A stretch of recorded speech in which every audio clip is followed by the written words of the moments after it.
Speaking of people who could be doing much better, program for government. What Oh did you make yes. of it?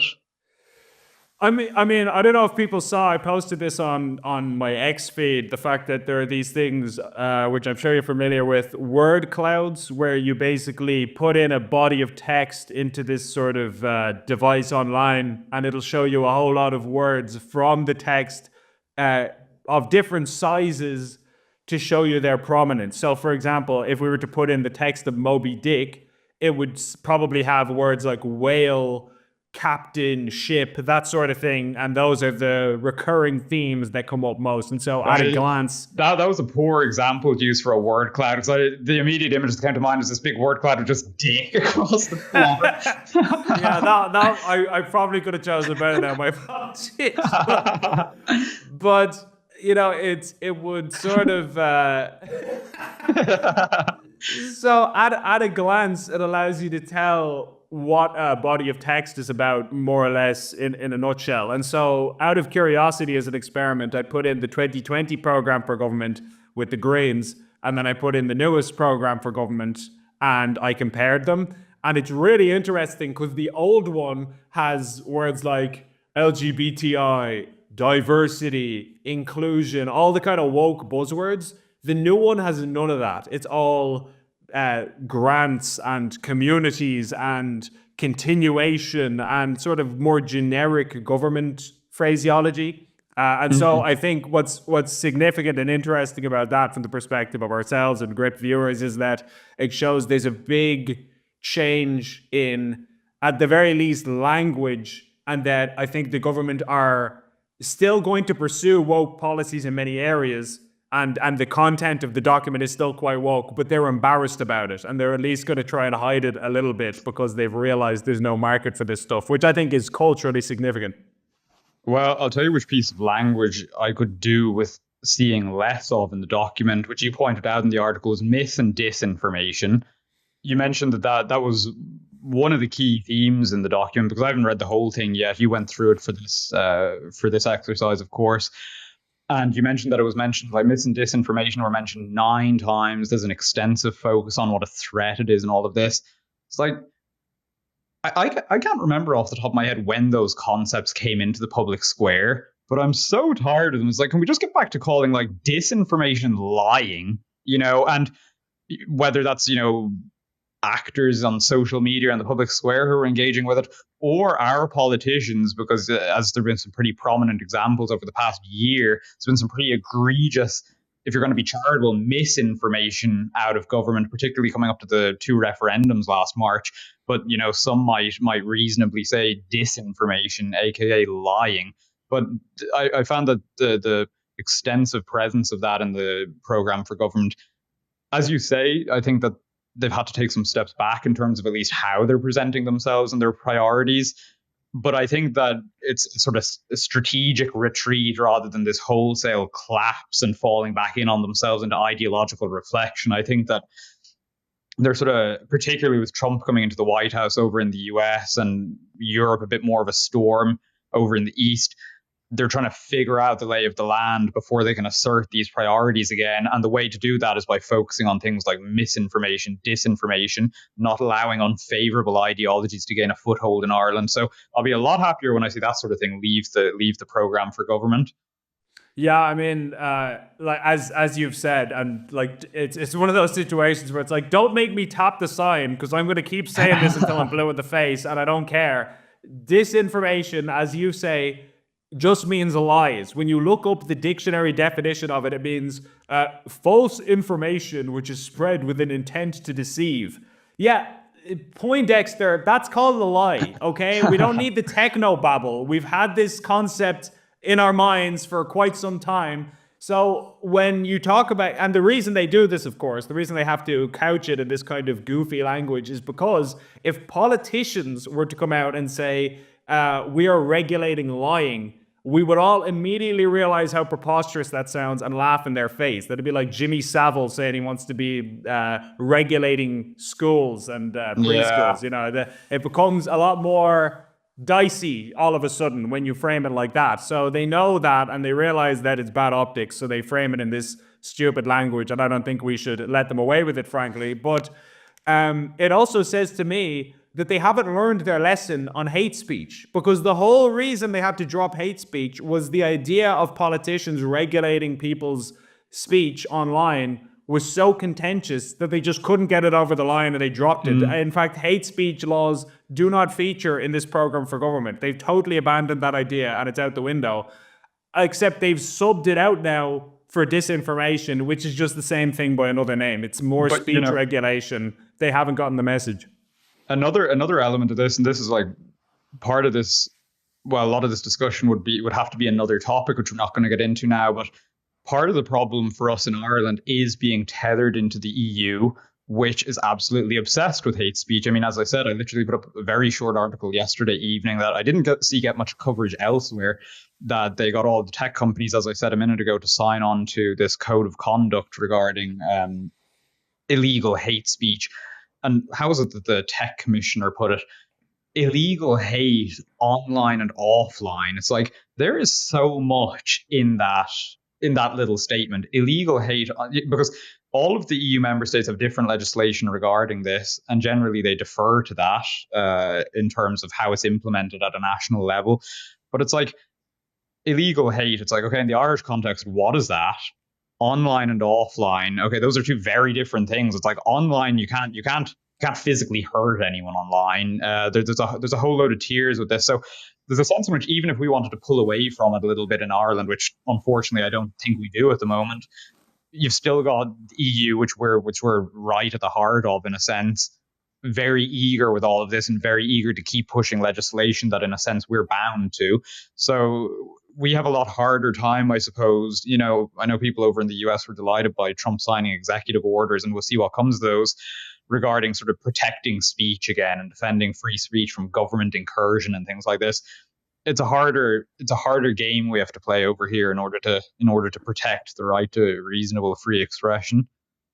Yeah, it's really something that we need to get to grips with and have a proper debate about as a society, because we all agree, it's a given and common sense, that nobody wants to be lied to, nobody wants to be deceived. We all have seen posts online which we know to be lies, which we think, that's probably harmful. I'm sure that would have a negative effect on society if many people believed it. In some cases, people do believe this. So we accept that dissection in politics is a bad thing, obviously.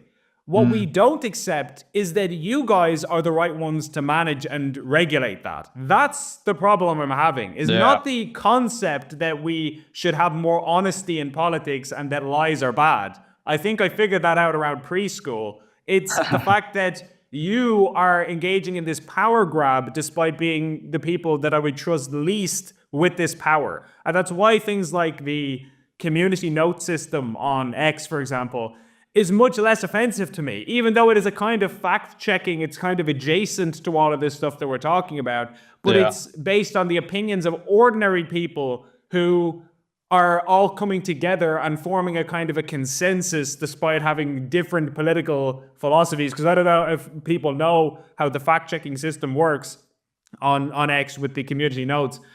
A community note is not considered valid unless lots of people who usually disagree can find agreement on something. So let's say I'm a community note person and you're a community note person, and we're both, like, you're right wing and I'm left wing, hypothetically.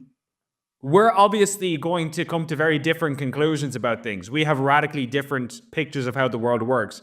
But if even you and I can agree, yeah, this is a load of nonsense, what this person is saying is just flat out wrong, then that's a valid community note, because it shows you have cross ideology consensus. Consensus, exactly. And so that's a much more trustworthy way to do it that is acceptable to all parties. And for that reason, it's a great system that works very well in my experience. No system is perfect, but it's a lot better than what the government are proposing, where they just have this centralized state body that is totally ideologically possessed, because let's face it, they all are, and they're just making pronouncements from on high. I think that's totally and utterly wrong.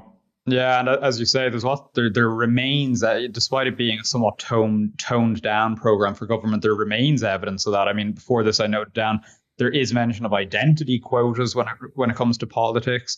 They are committed still to carbon tax increases, which are going to be immensely unpopular, and I think they're going to feature way more in debate over the lifetime of this next government, because I think, say, climate fines haven't really come into play in Ireland yet, but those are really going to pinch later on in the 2020s, and I think they're going to become sort of, if they don't become immigration 2.0, it's definitely going to be a real source of contention. And then the big one that still seems crazy to me, that is just so received so passively in Ireland, is their commitment to government funded media.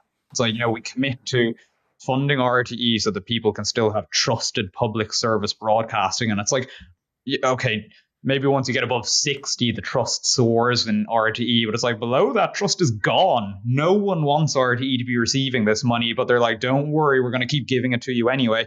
And a skeptic, and I think on this occasion they'd be right, would say probably because it's a trusted channel for them to communicate their perspective.